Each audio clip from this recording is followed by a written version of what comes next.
안녕하세요. 연구실 도비입니다. 오늘은 예민하고 불안이 많고 또 걱정이 많은 분들이 알고 계시면 대단히 좋을 이야기를 가져왔습니다. 지난 시간에 영아가 본능적으로 반사 반응을 가지고 태어나고 그리고 이게 부모님의 양육 행동을 유발한다는 점, 그러면 아이가 자기를 돌봐주는 사람을 변별하고 지향 대상이 생기면서 그 사람에게 애착 행동을 활성화한다는 점에 대해 이야기를 했었는데요. 오늘은 애착에 영향을 미치는 이 반사 반응에 대해서 조금 더 자세하게 이야기를 해보려고 합니다. 여기에 앞서 말씀드린 불안과 예민함의 근원이 될 수도 있는 이야기가 있거든요. 시작해 보겠습니다.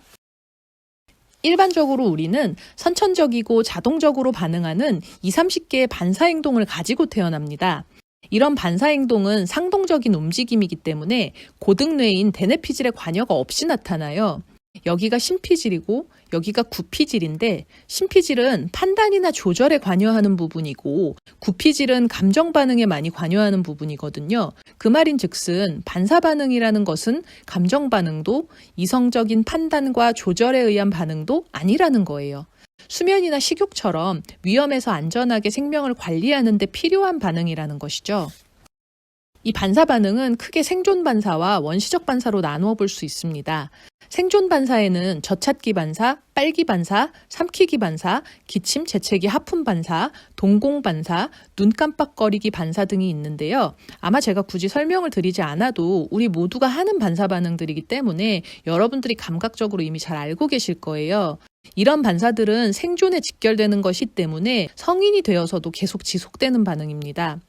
반면에 원시적 반사 반응은 생존과는 무관하지만 진화적인 의미를 가지고 있는 반사 반응들을 의미합니다. 모로 반사, 파악 반사, 긴장성 목 반사, 바빈스키, 걷기, 수영, 슬개건 반사와 같은 것들이 원시적 반사 반응에 해당되는데, 이것들이 무엇인지에 대해서는 차차 설명을 해드릴게요. 이런 원시 반응들은 대개 우리가 태내에 있을 때부터 시작되고 생후 몇 달이 지나면 소멸되는데, 중요한 것은 이 원시적 반사 반응이 제때 정상적으로 출현하고 적당한 시기에 억제가 되지 않으면 이상 발달의 가능성이 상당히 높다는 것입니다. 그래서 발달의 정상성을 판단하는 매우 중요한 기준이 되기 때문에 잘 살펴보는 것이 매우 중요한 것이죠. 첫 번째로 알아보려 하는 것이 오늘의 주제인 모로 반사인데요. 모로에 무슨 뜻이 있는 건 아니고요. 그냥 사람 이름입니다. 그래서 영어로 해도 그냥 모로 리플렉스예요. 모로 반사가 어떤 반사인지 먼저 알아보면 바로 이런 것인데요. 마치 무언가에 매달리려는 듯 팔과 다리를 폈다가 움츠리는 이런 동작입니다. 이것은 아기가 태내에 있을 때 9주차쯤에 시작되어서 빠르면 생후 2개월, 늦어도 생후 4개월쯤에는 억제되어 사라지는 반응입니다. 아기가 위협 자극을 변별해서 취하는 행동이 아니라 그냥 본능적으로 뇌관에 의해 작동되는 기제입니다. 말 그대로 생존을 위한 메커니즘인 것이죠. 위험한 상황에 대한 경계와 각성, 도움의 요청인 거예요. 아기는 자궁 내에서부터 이 행동을 함으로써 질식의 위협에 대처하는 동시에 호흡기관이 발달하게 하는 데에도 이 반응으로부터 도움을 받습니다. 팔다리를 밖으로 펴는 외전 행동을 통해 숨을 들이쉬는 것에 도움을 받고, 팔다리를 안으로 오므리는 내전 행동을 통해 내쉬는 것에 도움을 받거든요.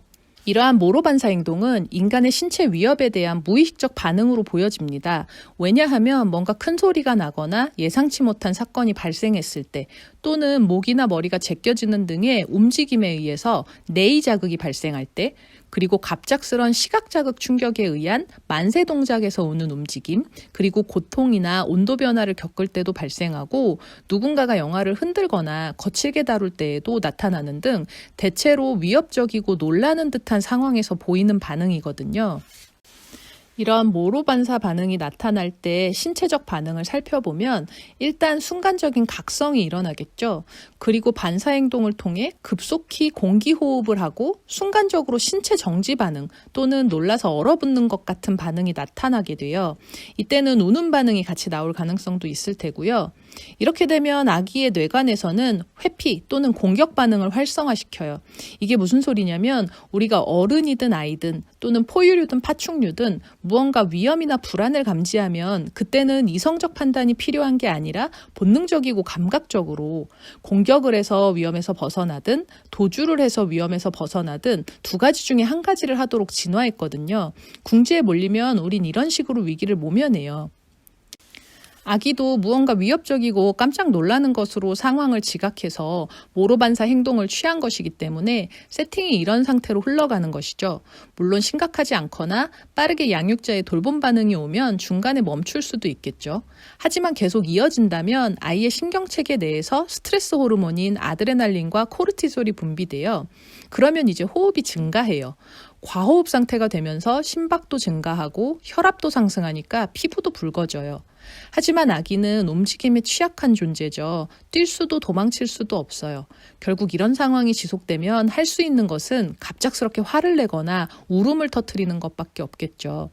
결국 위협적이고 불안한 경험을 할 때 물론 어른들이 보기에는 특별히 그런 상황이 아닐 수도 있어요.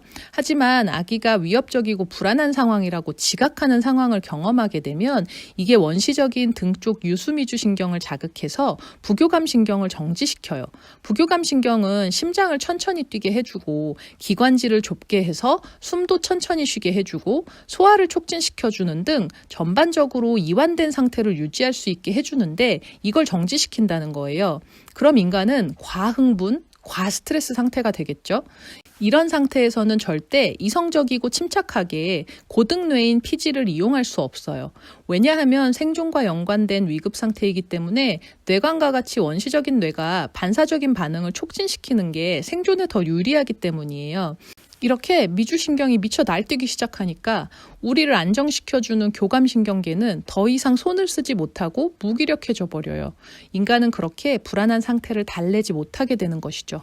다행히 대부분의 사람들은 생후 2에서 4개월 정도가 지나면 자연스럽게 모로반사가 억제돼요. 그런데 문제는 일부는 이때 억제되지 못하고 계속된다는 거예요. 소음, 빛, 동작, 자세 변경과 같은 상황의 변화가 자꾸 예상치 못하게 일어나는 경우에 영아는 지속적으로 경계 상태에 있게 되어 높은 수준의 각성을 유지하게 돼요. 그래서 영아들이 지나친 움직임에 놀라지 않게 하려고 몸을 포대기로 싸놓기도 하죠.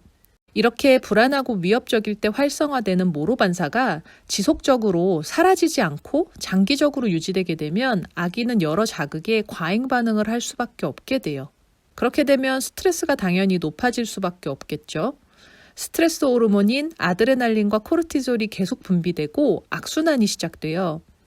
아드레날린과 코르티졸은 알러지나 감염을 예방하는 데 도움을 주는 호르몬인데 모로반사가 억제되지 않는 아이들은 이 두 호르몬이 지속적으로 사용되니까 충분한 면역 기능을 형성해서 균형된 반응을 제공할 수 있을 만큼의 양을 저장하지 못해요. 그래서 감기에 잘 걸리고 호흡기 질환에 취약하고 치료에도 과민 반응을 보이고 약이나 음식에도 민감해서 체력과 주의력에 전반적으로 영향을 받게 되는 것이죠. 또 정상적인 아이들보다 혈당 소모도 빨리 되기 때문에 기분이나 수행 능력에도 부정적 영향을 미칩니다. 감각기관이 지나치게 예민한 상태가 유지되니까 자극을 적당히 넘기지 못하고 온갖 소리나 냄새 같은 여러 가지 자극 정보가 다 쏟아져 들어와요. 따라서 자극에 범벅이 되면서 이것들을 분리시켜 경험하지 못하고 무관 자극을 걸러내거나 특이 자극을 변별하는 데 어려움을 느끼게 되는 것이죠. 모로반사가 억제되지 못한 영아는 두 가지 방식으로 대처하게 됩니다. 첫째는 상황으로부터 잘 위축되고 무서워하는 아이가 되는 것입니다. 아까 뇌관의 생존 반응 중에 회피 반응에 가까운 반응이라고 생각하면 될 것 같아요. 이 경우 아이는 사회화에 어려움을 갖게 되고 쉽게 정서를 드러내거나 받아들이는 것에 어려움을 느끼게 됩니다. 두 번째는 과잉행동적인 공격적인 아이가 되는 것입니다. 이거는 생존 반응 중에 공격 반응에 가까운 반응이겠죠. 이런 아이는 쉽게 흥분하고 민감하게 신체 언어들을 읽지 못하게 됩니다. 자, 이렇게 해서 오늘은 여러 가지 반사 반응에 대해 알아봤고요. 그 중에서도 원시적 반사 중에 모로반사에 대해 자세히 알아봤습니다. 저는 다음 시간에 더 재미있고 유익한 내용으로 돌아오도록 하겠습니다. 도움이 되셨다면 나가실 때 구독과 좋아요 눌러주시면 감사하겠습니다.